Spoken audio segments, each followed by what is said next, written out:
তারেক রহমানের যোগ্যতা নিয়ে নির্বাচনের আগে অনেকেই প্রশ্ন তুলত। আজ তারা তার গুণগানে ব্যস্ত।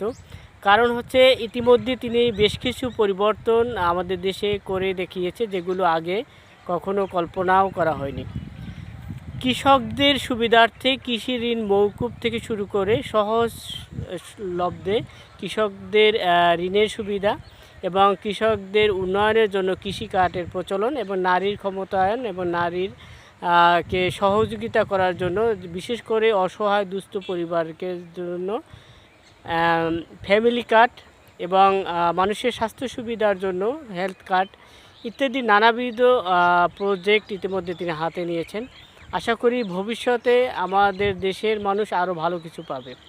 তবে এক শ্রেণীর মানুষ তারা যারা আগেও পরনিন্দায় লিপ্ত ছিল, এখনও তারা পরনিন্দায় ব্যস্ত আছে।